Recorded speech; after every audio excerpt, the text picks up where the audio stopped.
Assalamualaikum warahmatullahi wabarakatuh. Senang sekali saya Sofyan Ali hadir kembali dalam Bincang Pengawasan, sebuah tayangan program unggulan dari TU Humas Inspektorat Jenderal Kementerian Agama Republik Indonesia yang tayang setiap hari Selasa dan Jumat melalui channel kami di YouTube channel kami Itjen Kemenak.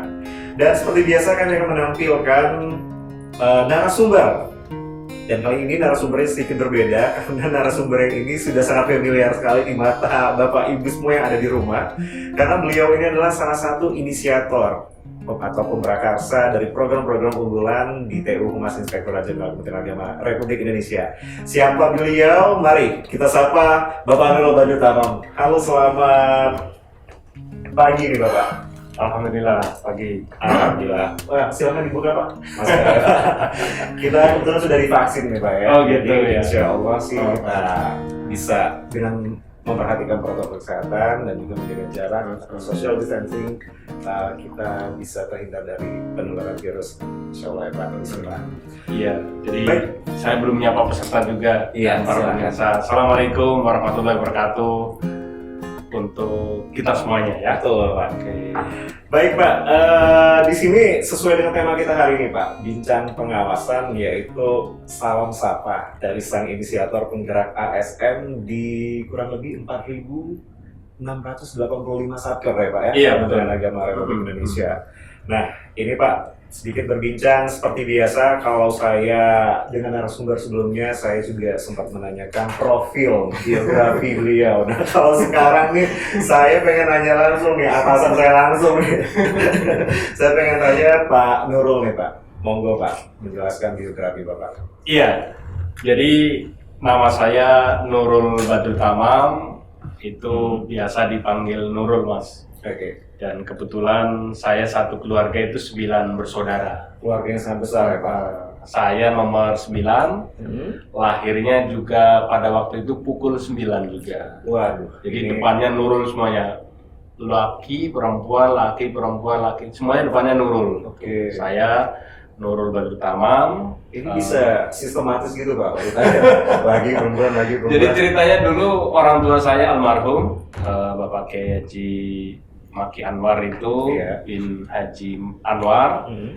itu memang ahli di bidang ilmu falak itu. Ini Pak. Jadi termasuk masalah ini juga Oh, luar biasa. sudah direncanakan ya Pak. Ya Allah alam itu. Wallahu tapi alam. gitu. Ya, Pak Nurul sendiri, kalau istri gimana nih Pak? Iya. Saya kelahiran dari Cilacap, Hmm. 2 Februari 78, istri Betawi. Istri Betawi, berarti orang Betawi asli Jakarta Iya. sini Pak ya? Istrinya namanya Hajah Lulu Lutfia, sarjana ekonomi. Oke. ASN juga. ASN juga, di mana tuh Bang? Sekarang di Asrama Haji Pondok Gede, Jakarta Timur. Ini ketemu jodohnya emang di bawah naungan Kementerian Agama. Jadi sebenarnya saya ketemu istri juga, istri PNS duluan ya Oke. pada waktu itu. Hmm. Saya aktif di PBNU, di lembaga dakwah PBNU. Nah, saya ketemunya di situ pada waktu itu istri saya masih belum PNS ya. Oke. Ketemu beliau aktif di Stainu, dulu Stainu Jakarta, zaman ketua Pak Muntir Suparta. Ketemu, kenalan, akhirnya menikah. Gitu. Oke. Ini sudah jalan berapa tahun nih Pak? Usia pernikahan nih Pak? Dari 2006. 2006 baru sudah 5 tahun. Dikaruniai Pak. 3 anak. Tiga Anak yang anak. pertama yaitu Vivi Sakifah Maki, Mhm. terus yang kedua Vida, Mhm. terus yang ketiga ini Vina. Jadi 3-tiganya perempuan semua. Perempuan semua. Pengennya lah ada lakinya, tapi Urutan namanya tuh update-nya F semua. Oke. Baik Pak, untuk berbicara biografi, ini erat kaitannya juga dengan pendidikan. Mhm. Pak. Nah, Pak Nurul sendiri ini pendidikan, latar belakang pendidikannya apa nih Pak? ya seperti biasa ya, seperti para ASN yang lainnya, pendidikan dari SD, terus SMP, dan lain sebagainya. Saya backgroundnya memang hampir di pesantren ya. Iya. Dari SMP, saya di SMP Yabaki Kesugihan Cilacap, Mhm. dan di Pondok Pesantren Al Ihya Ulumuddin. di Kesugihan Cilacap 3 tahun itu. Iya. 90 sampai 93. 90 sampai 90. Habis itu lanjut di Madrasah Aliyah di Manjombang, di pesantrennya di Pondok Pesantren Al-Mimbar Sambong Dukuh, Jombang, Jawa Timur. Itu 93 sampai 96. Lanjut S1, pada waktu itu kita daftar diterima juga ada PMDK ya, di IKIP Malang Bahasa Arab, tapi tidak saya ambil. Saya melanjutkan S1-nya di IAIN Sunan Kalijaga, sekarang jadi UIN, Fakultas Dakwah, jurusan BPI. Itu tahun berapa? Itu 90 sampai 2001. 90 sampai 2001. Nah, terus hijrah ke Jakarta. ke Jakarta. Nah, ini ketemu istri di sini. Oh, di sini. Oh, itu berarti lulus langsung ketemu nih, Pak? Enggak, saya aktif di lembaga dakwah pada waktu itu, terus aktif di beberapa kegiatan-kegiatan kayak di IPNU DKI Jakarta, terus kuliah juga, terus karena background-nya dakwah ya seperti biasa kita sudah mengabdi dengan masyarakat, pengajian-pengajian, khotib Jumat dan motivasi dan lain sebagainya. Ngambil S2 di UIN Syarif Hidayatullah Jakarta tahun 2002. Terus 2005 kita lulus. Nah, ketika lulus itulah ketemu jodoh itu. Ini berkah ya, Pak? Iya, berkah. Kalau saya lihat sih berkah dulu di pesantren ya, dan berkah menulis ternyata. Berkah menulis. Wah, ini salah satu penularan hobi juga ya, Pak? Betul. Nah, untuk menulis. Baik, Pak. Ada kaitannya dengan pertanyaan juga nanti selanjutnya. Ini terkait dengan cikal bakal adanya humas di Inspektur Jenderal Kementerian Agama. Nah, untuk menceritakan itu pasti kan kita pengen tahu dulu nih, Pak, perjalanan karir Bapak sebagai seorang PNS nih, Pak. Iya. Sebelum PNS saya memang aktif di berbagai organisasi ya, terutama karena background saya di Nahdlatul Ulama, saya aktif di lembaga dakwah. Ceritanya dulu karena saya menulis sebuah buku yaitu dakwah kolaboratif Tarmidi Taher. Itu tesis saya. Pada waktu itu memang dibully, ngapain orang NU nulis orang Muhammadiyah gitu ya. Tetapi ternyata itu jadi berkah buat saya gitu ya. Terus tesis saya dijadikan buku dakwah kolaboratif Tarmidi Taher. Terus di launching pada waktu itu langsung dengan Pak Tarmidi Taher, terus ada para Menteri Agama ya, terus ada Pak Maftu Basuni dan lain sebagainya. Saya kaget juga itu tanpa, nah berawal dari situ terus kita aktif, terus PNS itu 2009. Sebelumnya kita bergabung di Pak Ari Ginanjar, ISQ Leadership Center selama 2-3 tahun. Itu 2009, memang sudah langsung terfokus untuk mendaftar di Inspektorat Jenderal. Betul. Oke.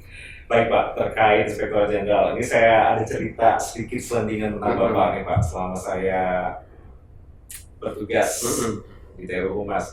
Ini saya pernah membaca profil Bapak terkait katanya nih, Pak, benar nggak baru keterima, tiba-tiba sudah jadi petugas haji? Ini benar atau enggak nih, Pak? Itu nanti bisa diceritakan, tapi sebelumnya, Pak, kita break dulu, Pak. Minum dulu nih, Pak. Kita santai dulu. Ini kopi apa? Oh, ini kopi khas dari Inspektorat Jenderal, Pak. Keren. Oke. Bukan kopi tuku ya? Bukan kopi tuku, ini sebentar lagi, Pak. Baik, pemirsa, nanti ini kita akan sambung lagi, tapi sebelumnya kita ikuti jeda berikut ini.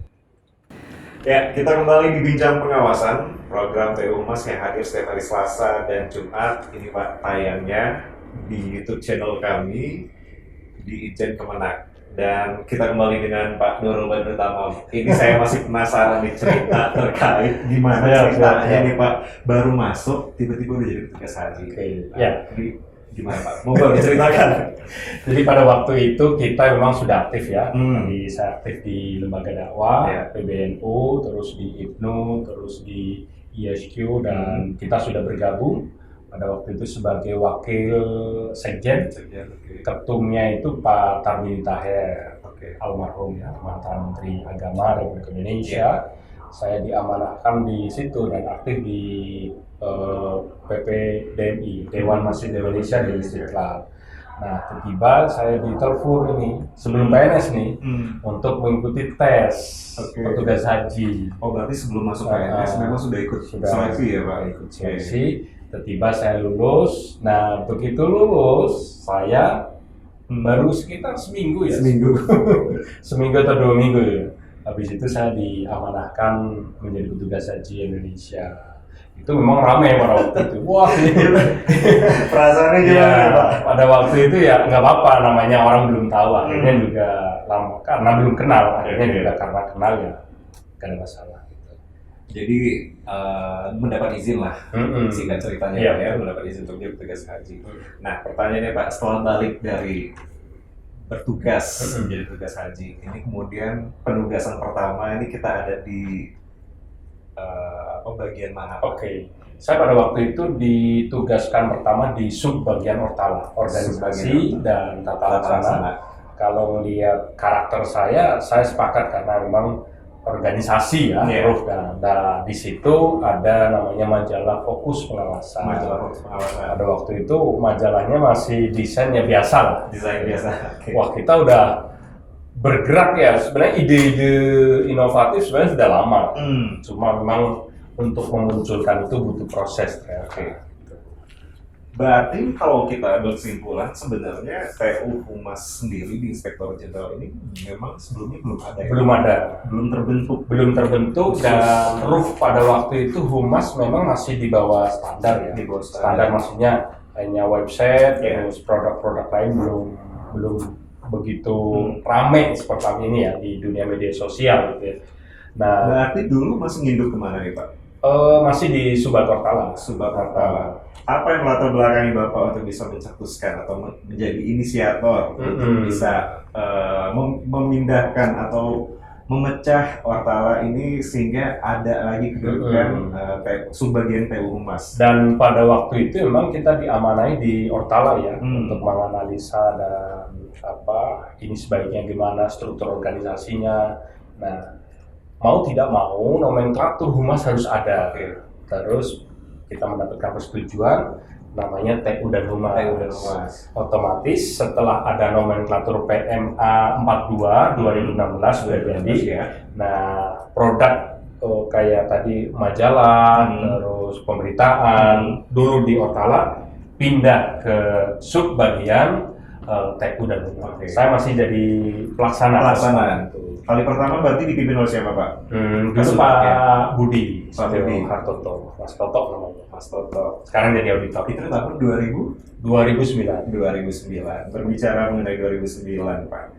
Selama menjadi pelaksana, apakah ada keinginan Bapak, saya suatu saat nih, saya harus bisa memimpin di salah satu, karena Bapak kan tadi menceritakan aktif nih Pak, aktif dalam hal menulis. Biasanya keterkaitan humas itu orang-orang yang sangat kreatif dalam hal menulis, menyampaikan informasi seperti itu.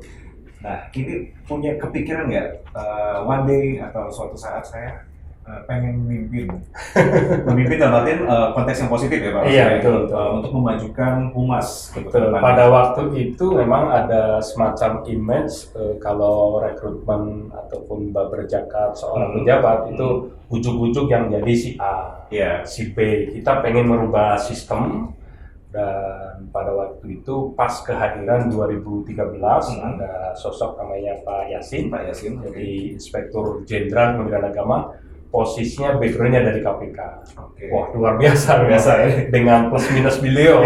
Saya belajar karena program-program reformasi birokrasi saya alami betul. Setelah 5 tahun ada namanya open recruitment untuk menjadi seorang calon kasubag, terus kabag dan lain sebagainya. Di open. Seperti kayak ujian itu. Ada ujian baca tulis Al-Quran, terus ketika nanti menjadi yang kita pilih apa dan presentasi di depan para eselon 2 dan dinilai. Dan hasil nilai itu langsung ditempel, termasuk hasil psikologi kita. Jadi berapa peserta Pak? Sekitar 80-an ya. Wah, itu lumayan banyak sekali Pak. Dan siapapun pada waktu itu boleh ya. Di satker-satker yang lainnya belum ada open recruitment yang sangat terbuka gitu. Yang sangat terbuka dalam artian begitu ujian nilainya langsung ditempel. Langsung ditempel. Berarti real time ya Pak? Nah, setelah itu saya diamanahi sebagai Kasubag Ortala. Nah, memang beda ya, sebagai pelaksana sama staf atau pelaksana sama jabatan struktural beda. Ketika jabatan struktural kita punya power untuk merubah hal yang mungkin kita inginkan bisa kita tercapai gitu. Itu di 2013 Pak, sudah menjabat sebagai 2013 baru open 2014. 2014. Ya, 10 Februari 2014. Ini PNT-nya ya Pak? Iya, betul. Oke, sudah menjabat sebagai Kasubag Ortala. Apa nih Pak langkah selanjutnya selama di Ortala? Ini menjabat selama berapa tahun? Betul, itu saya menjabat 4 tahun. 4 tahun. 4 tahun gebrakan yang kita rubah yaitu tadi image building. Image building memang ternyata perlu ya, kita sebagai lembaga pengawas internal di Inspektorat Jenderal, image-nya kan kalau ketika ada audit orang pada takut itu saat kerja. Kita ingin merubah itu dengan tulisan-tulisan, termasuk majalah ya. Dulu majalah Fokus Pengawasan ya desainnya biasa-biasa aja. Tapi setelah ada kehadiran pada waktu ada namanya Mas Agus Sujarto, kita gabung, terus ada Mas Basuki, kita punya tim kita juga bagus ya, ada Mas Ansori, Mas Agus Salim, Mas Ali Mazumi, dan teman-teman yang lainnya itu memang luar biasa membantu kami di Subag Ortala untuk membuat program-program yang out of the box, yang mungkin dulu dianggap enggak gitu ya, tapi menjadi yang sangat luar biasa, dan kita menginisiasi namanya Ijen News. Berarti bisa dibilang Ijen News ini adalah produk perdana setelah menjabat inovasi.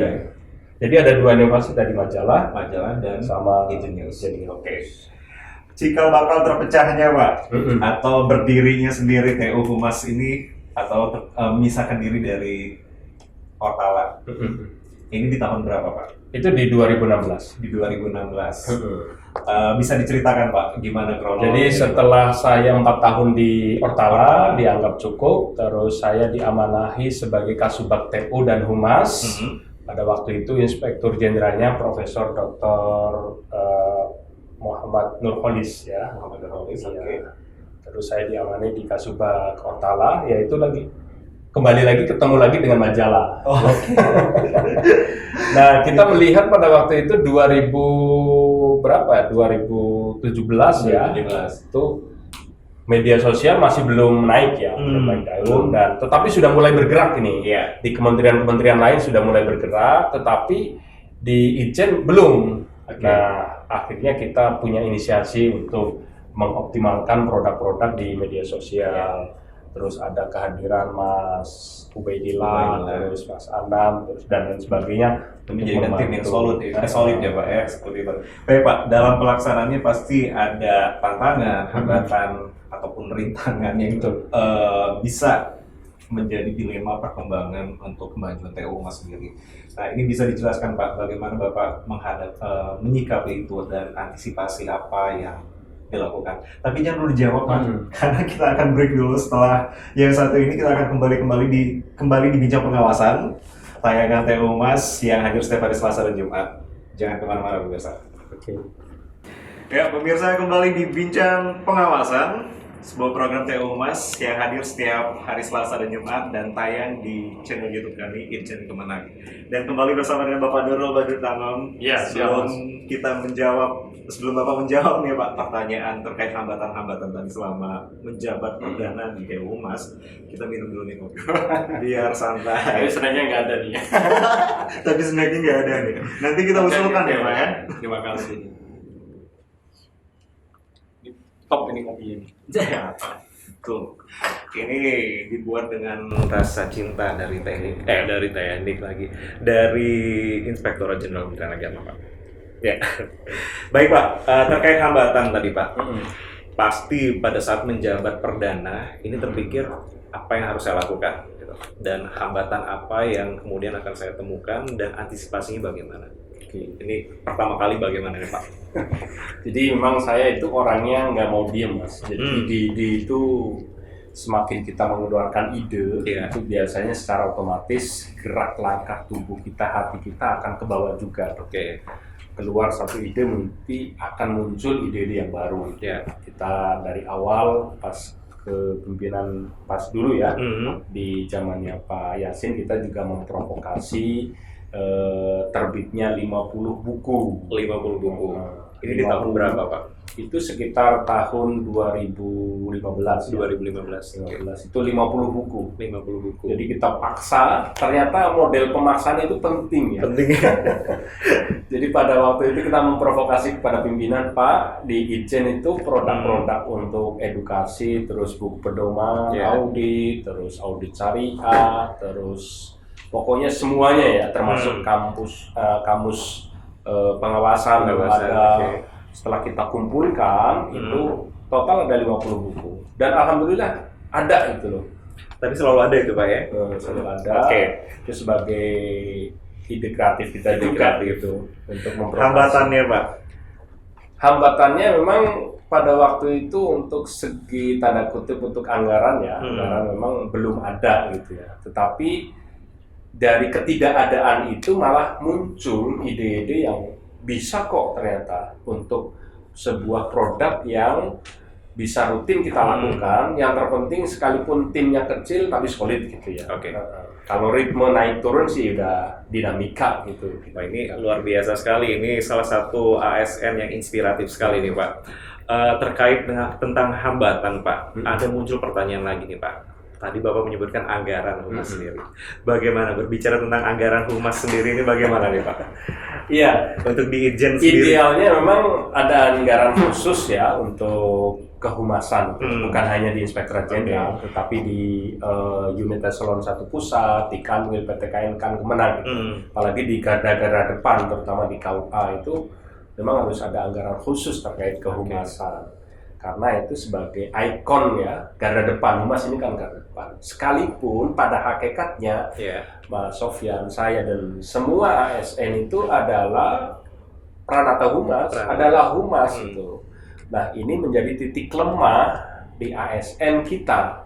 Rasa memiliki keakuannya kita sebagai ASN masih kurang, Mas. Masih kurang, makanya ke depan semoga keberpihakan ya kepada pimpinan, kepada produk-produk kehumasan, produk-produk RB-an, ke produk terkait early warning system itu harus diperkuat gitu ya. Karena saya juga background-nya dari Orkala, jadi kenapa saya bilang reformasi birokrasi, terus agen perubahan gitu. Karena itu ikon gitu, ZIWBK dan lain sebagainya. Sebagai sarana promosi ya Pak ya, dan juga penyaluran informasi terkait pengawasan. Baik Pak, berbicara dengan anggaran tadi, produk-produk yang saya ketahui ini Pak dari TU Inspektorat Jenderal Kementerian Agama Republik Indonesia, TU Humasnya, itu ada 9 nih sudah berhasil diprakarsai oleh Bapak. Ini sedikit mention Pak, atau sebutkan ke-9 produk kita ini Pak. Dan mungkin bisa nah ini juga sekaligus berbicara tentang pengawasannya kan Pak. Nah, produk mana saja yang menggunakan anggaran TU Humas dan mana yang produk menggunakan anggaran humas sendiri pribadi seperti itu. Jadi untuk di humas itu kan yang sudah jalan itu website ya, website, terus ini majalah ya, majalah fokus pengawasan, terus ada Ijen News, terus ada lagi apa dalam bentuk PDF ada, terus dalam bentuk hard copy ada. Ini sebagai angka kreditnya auditor gitu ya. Begitu juga para auditor, bukan hanya auditor saja, sebenarnya para ASN bisa menggunakan gitu ya. Dan ini yang rutin ini, kalau ini sih ada anggarannya. Nah, tetapi kita pengen, ya itu tadi, saya orangnya itu nggak mau diem gitu ya. Saya percaya ya. Di COVID-19 ini luar biasa berkah buat saya, buat para ASN, ternyata kita ambil hikmahnya. Di balik segala hal itu ternyata kita itu dituntut untuk kreatif dan lain sebagainya. Kita berpikir apa ya produk untuk mengedukasi kepada satker ya. Tadi program-program inspiratif, terus inovatif, terus edukatif yang terpenting. Kita ingin merubah image ya. Tanda kutip memang dulu kita itu apa ya, Ijen itu kalau udah kedatangan Ijen, Mas Sofyan udah gitu ya, Pak, ya? Gimana coba kalau ke daerah itu kalau dari mana? Udah. Ya, kita terkenalnya bukan Ijen tapi Irjen. Wah, ada Pak Irjen ini ya. Padahal sebenarnya bukan Pak Irjen, Pak Irjen ya, tapi kalau Irjen. Irjen itu cuma satu. Jadi Iya. ada orang Irjen, itu benar. Tapi Iya. oh ada Pak Irjen, kita semuanya dipanggil Pak Irjen. Tapi memang karena udah familiar ya. Kita kalau kedatangan sebuah tamu dari Inspektorat Jenderal itu udah deg-degan itu ya, apalagi Jadi satker. dalam tanda kutip jadi ngomong ya Pak. Iya, sebenarnya ya biasa saja. Iya. Apalagi ada undangan dari investigasi gitu. Oh, udah nggak bisa tidur gitu. Nah, dari hal-hal itu kita pengen ternyata perlu edukasi ya. Iya. Apa ini edukasi yang mengena dan itu sebagai komitmen dari para kepala satker itu, para pimpinan satker untuk mengatakan saya itu tidak akan korupsi, saya itu akan early warning system, komitmen pencegahan itu akan dilakukan. Nah, saya berbincang, wah ini menarik ini ya. Dan pada waktu itu bincang pengawasan ya, yang bincang pengawasan ini itu Juli 2020. Sebenarnya idenya udah lama, udah sangat lama sekali. Memang untuk di dunia birokrasi kadang-kadang kan kalau saya sih mainnya tarik ulur itu ya, Pak. Oke, ide saya nggak diterima nggak ada apa-apa. Padahal itu non anggaran. Kita coba kepada seorang pejabat, Pak ini gimana? Oh nanti dulu dah. Akhirnya naik, akhirnya udah Bismillah. Pada waktu itu yang perdana itu almarhum Mas Hakim Jamil. Mas, saya punya produk nih, bantu saya. Ini non anggaran, nggak ada anggaran. Pada waktu itu masih ada anggaran ya. Oh benar. Mindsetnya masih narasumber. Kita udah merubah untuk non anggaran. Ternyata bisa menggunakan media sosial ada dengan alat yang ada gitu ya. Orang kan bertanya, ini Ijen bisa begini, alatnya oh enggak. Kita ya alatnya seadanya aja. Nah, itu perdana adalah di bincang pengawasan. Alhamdulillah ini dari sekarang udah berjalan rutin setiap Selasa dan Jumat. Itu narasumbernya Mas, itu para sebenarnya forumnya auditor ya. Jadi siapa saja sebenarnya yang memberikan wawasan dan energi positif buat institusi Kementerian Agama. Mulai dari rektor, mulai dari Pak Menteri ya, Pak Menteri, Wakil Menteri, Eselon 1, Eselon 2, kan Kemenag, dan orang-orang yang memberikan inspirasi. Jadi bukan bincang pengawasan ini juga forumnya bukan eksklusif pejabat enggak. OB juga kita undang. Terus security kita undang. Jadi untuk memberikan inspirasi minimal kita bukan ngerjain Mas, ngerjain kan Kemenag. Karena apa? Ketika bincang pengawasan kan ada pertanyaan. Apa komitmen Bapak terkait program pencegahan anti korupsi? Secara otomatis Pak Kakanwil, Pak Rektor, Pak Ketua itu dia akan declare saya tidak akan korupsi gitu loh. Salah satu ajang deklarasi juga Pak. Dan itu tanpa menggurui Mas. Secara otomatis dia itu dan ada rekam jejak digital di YouTube. Ketika ada satker si A ini bermasalah dengan hukum, apa ketika nanti ada pertanyaan dari pihak hukum ya, apa yang dilakukan oleh Ijen terkait program early warning system? Loh, lihat aja Pak videonya di YouTube. Wah, Pak Rektor sudah mengatakan tidak akan korupsi. Ini salah satu pengawasan yang memang bukan jebakan. Itu bincang pengawasan. Nah, setelah telur itu dibantu sama Mas Ubay, terus Mas Anam dan Mas Agus ya. Ini timnya solid, terus Mbak Desi dan sebagainya. Saya ucapin terima kasih ya. Jadi memang produk-produk ini dari tim kecil sebenarnya. Banyak berpikir, wah Ijen timnya banyak, enggak, timnya kecil tapi solid gitu.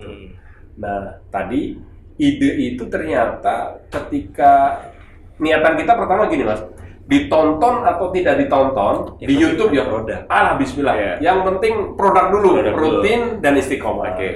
Nah setelah muncul bincang pengawasan baru kita pada waktu itu terinspirasi sama programnya jadi ASN solutif itu. Jadi ASN solutif. Jadi wong yang solutif itu loh. Siapa itu film apa siapa? Bilik ya.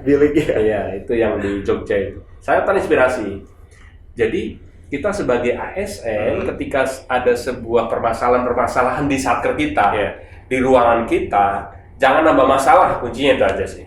Udah give solution not the problem. Akhirnya saya terbersit muncul ide apa ini? KIS kan bukan ini negatif ya, tapi negatif ini tak buat jadi positif. KIS itu singkatan dari kreatif, inspiratif, inovatif, solutif. jadi ASN solutif. Jadi program-program yang saya telurkan dari media sosial ini adalah program-program non anggaran, memanfaatkan alat yang ada, di-upload di YouTube, dan selalu tagline-nya early warning system, tolak gratifikasi, program ZI dan sebagainya gitu. Ini adalah komitmen kita sebagai lembaga pengawasan terutama di Inspektorat Jenderal. Ya, sekaligus Humas juga ikut menyuarakan atau mengkampanyekan anti korupsi seperti itu Pak ya. Kita mensonding ke masyarakat seperti itu. Baru 2 Mas. Itu baru 2. Ini masih jadi yang case ini alhamdulillah sampai sekarang udah 58 ya. 58 rutin. Jadi bisa dibayar. Tayang setiap hari apa? Setiap hari Rabu. Skemanya bagaimana Pak? Skemanya itu 3 narasumber nih. Narasumbernya, keynote speaker-nya selalu dari kita bergantian. Ini sebenarnya untuk menyapa satker yang jumlahnya 4.685. Itu kalau satker berdasarkan instansi vertikal. Kalau DIPA tadi berapa? Kalau DIPA 5.666. Bayangkan coba, nggak mungkin kita auditornya itu hanya sekitar 300 ya. Kalau total dengan sekretariat kita cuma 500, menjangkau para satker yang sangat luar biasa nggak bisa. Akhirnya apa ini program yang bisa menyapa masyarakat audien mau bergabung bersama kita, akhirnya kita rangkul Mas, narasumbernya bergantian. Jadi setiap case itu 3 narasumber, rektor, terus Kakanwil, sama SPI. Nah SPI ini bisa ganti-ganti dari orang unit eselon 1 dan sebagainya. Kalau Kakanwil sudah putaran karena udah 34 udah ada semuanya. Ini sekarang jadikan pemenang, jadi itu muter tuh. Jadi satker kalau dilibatkan itu menarik dan ini bisa jadi angka kredit gitu. Para peserta yang ikut pertama memang belum terwujud, tapi setelah lama wah ini kayaknya harus ada e-sertifikat gitu. Akhirnya kita munculkan itu ya, Pak, ini kan Mas Sofyan yang gerakkan. Terima kasih. Kembali kasih Pak. Baik Pak, ide berikutnya lahir Pak setelah program KIS sendiri. Kemudian kita punya yang berbasis webinar juga, yang sekarang sudah tayang setiap hari Jumat pukul 1:30. Sebenarnya ini bukan ya itu tadi berawal dari give solution. Kalau prinsip saya adalah give solution not problem. Ketika ada masalah, saya sering ketika rapat-rapat itu sering memberikan masukan, tapi kayaknya cuma hanya sekedar rapat gitu ya. Saya berpikir saya sebagai peranata humas mau tidak mau harus solutif juga. Akhirnya udahlah bismillah, kita tidak memasuki wilayah mereka, kita buat namanya sharing Humas Kemenag. Ini adalah forum khusus sebenarnya untuk peranata humas seluruh Indonesia. Karena peranata humas paling banyak JFT-nya di Kementerian Agama Mas. Kalau di Kementerian Agama yang lainnya sedikit. Benar sekali Pak. Saya juga pernah ini ya Pak ya, bukan pernah, selain pernah jadi hostnya juga, kita juga pernah kerjasama dengan IPRA Humas Pak. Ini tanggapan Bapak terkait bekerja sama dengan IPRA Humas bagaimana Pak? Jadi kita sebagai ASN tidak boleh blok-blokan, dalam artian tidak harus saatnya kita berkolaborasi Mas. Kita nggak bisa itu jalan sendiri ya Pak ya. Dan ini adalah provokasi positif saya sebenarnya. Ini kita menunggu-nunggu sebenarnya sih. Sebenarnya nggak enak ya ngomong di sini. Nunggu-nunggu dari Biro HDI gitu ya. Ada program semacam ini yang memayungi kita. Udahlah kita buat sendiri. Saya telepon pada waktu itu Mas Zaid bantu saya punya program ini. Tapi nggak ada anggaran Mas. Oh nggak apa-apa Mas.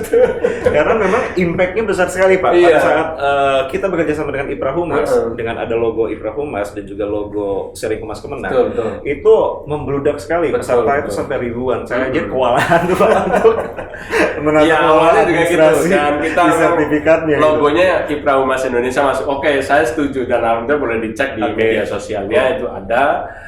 Dan kita selalu woro-woro ya bahwasannya sharing Humas Kemenag setiap hari Jumat itu pukul 13.30 sampai 14. Itu forum kita bersama. Ayo kita. Yang modalnya tadi ada infografis yang dibuat oleh Mas Agus Sujarko, terus ada sertifikat, terus itu jalan gitu ya. Alhamdulillah untuk narasumber selanjutnya udah siap gitu ya. Jadi kita kedepannya modelnya adalah kaderisasi. Jadi ketika kita kan tidak selamanya di situ, akan bergerak dari tempat satu ke tempat yang lain. Yang penting bisa menolongkan produk-produk yang bermanfaat kepada orang banyak gitu ya. Berbicara mengenai ASN inspiratif, Pak, saya sangat percaya kalau Pak Nurul ini orang yang sangat inspiratif dan tidak bisa diam. Diam dalam tanda positif ya, Pak. Iya. Dalam artian tidak bisa diam dalam tanda positif.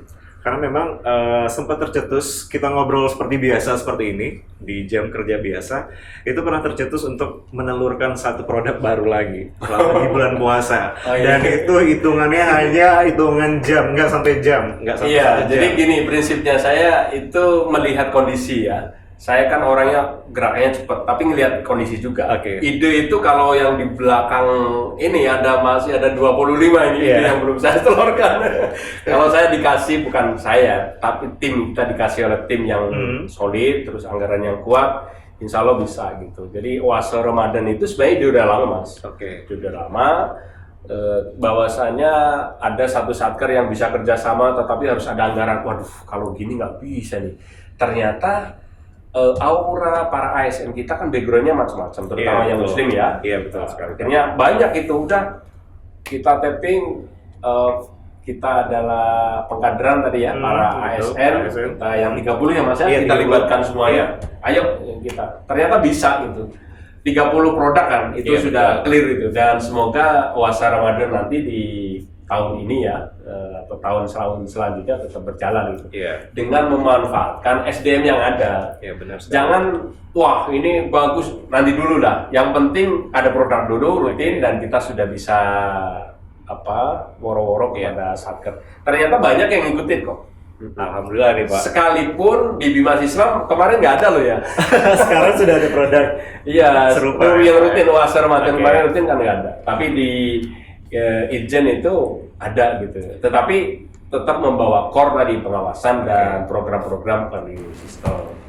Ya, kita lanjut nih Pak, untuk keterlibatan CPNS sendiri. Karena Iya. memang benar saya merasakan 30 di angkatan saya Pak, itu sudah dilibatkan untuk produk-produk humas, kehumasan. Salah satunya kita menelurkan produk CPNS Corner ya Pak.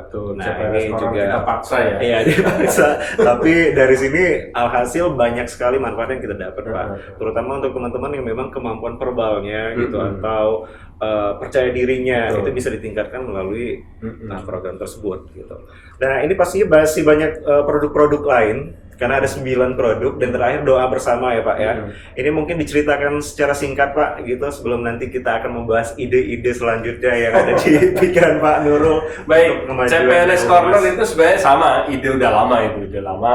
Saya itu prihatin dalam artian dulu ketika saya CPNS nggak ada. Oke. Maksudnya kakak kelas saya yang ayo buat enggak, buat makalah, buat ini gitu ya, biasa normatif gitu ya. Kita nggak bisa gitu. Ini sekarang zamannya milenial, siapapun CPNS yang masuk sini, saya yakin ilmu dalam artian public speaking-nya kan ada yang bagus, ada yang tidak. Nah, modelnya tadi ilmu paksa. Dipaksa aja. Metodenya apa? Ya, saya jadi narasumber, Mas Sofyan jadi host. Bergantian.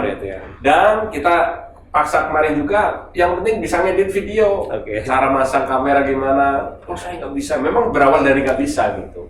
Ternyata itu bisa. Jadi di CPNS ini kan ada produk videonya ada, tulisnya ada. Kita punya produk apa Mas? Yang ASN Jalan Ninjaku. Iya. Itu kan produk pemaksaan. Betul Pak. Karena apa? Karakter CPNS kalau awal-awal masih semangat diincernya nggak Mas. Besok harus jadi gitu. Coba kalau Mas Sofyan nanti kalau udah 1 tahun berarti disuruh, udah susah itu. Itu karakter ya. Betul Pak. Nah, tetapi karakter ini kalau saya lihat PNS kita itu karakternya watuk Mas. Watuk itu batuk, masih diobati. Oke. Tapi kalau udah, mohon maaf, kalau udah 30 ke atas itu udah watak, susah. Nah, kayak Mas Sofyan, terus yang masih muda-muda ini, ya saya tidak melihat umur ya. Tetapi memang itu budaya yang harus kita bisa menggerakkan orang gitu. Dalam artian mengikuti dari yang enggak, jadi iya gitu loh. Nah itu penting itu. Tapi kan ada itu nanti, betul, ada bukunya ada, dan itu jadi kenangan tersendiri. Bagi angkatan saya pas CPNS, saya nggak punya kenangan apa-apa, hanya sekedar ya pokoknya satu grup angkatan WA gitu, tapi produk tulisan video nggak ada. Tapi ketika sekarang klik namanya Mas Sofyan Ali di YouTube kan udah ada. Minimal saya itu pernah loh mengatakan terkait program-program pemerintah, terus program-program pencegahan, terutama di Inspektorat Jenderal. dan lain sebagainya gitu. Terus doa bersama tadi ya? Iya, doa bersama Pak. Doa bersama ini ide juga saya pada waktu itu apa ya, menyatukan ASN untuk silaturahim tadi ya. Ternyata kita, yaitu ilmu paksa lagi Mas. Kita punya orang tua, saya punya orang tua, kadang kalau yang muslim ini ya, kalau yang muslim itu kan ya setiap malam Jumat ya baca Yasin dan sebagainya. Apa produk-produk rohani yang bisa melakukan ini dan bisa menjangkau ke tadi 4.000 satker itu ternyata penting gitu ya. Dan tentu ke depan doa bersama ini juga bukan muslim saja ya doanya. Nanti kita akan kembangkan, apalagi di kemarin yang 13 ada penceramahnya Pak Kiai Haji Anas Fauzi. Sedang viral ya Pak ya. Viral, terus nanti kita akan melibatkan. Nanti akan kita bagi, misalkan minggu ini tanggung jawabnya Jawa Timur, terus besok lagi kita sapa gitu. Nah, kalau sudah per provinsi, enak itu, nanti doanya juga sebagaimana yang pernah disampaikan ya, itu bukan hanya muslim, karena kita Kementerian Agama kan bukan hanya Islam, di situ ada bimas Islam, Kristen, Katolik, Hindu, Buddha, dan Konghucu. Arahnya nanti ke sana. Ini perbincangan sangat menarik sekali nih Pak Nurul. Ini sebelum kita memasuki sesi tanya jawab terakhir nih Pak, terkait ide-ide apa lagi nanti yang Bapak akan sampaikan, saya mau tanya sedikit lagi nih Pak.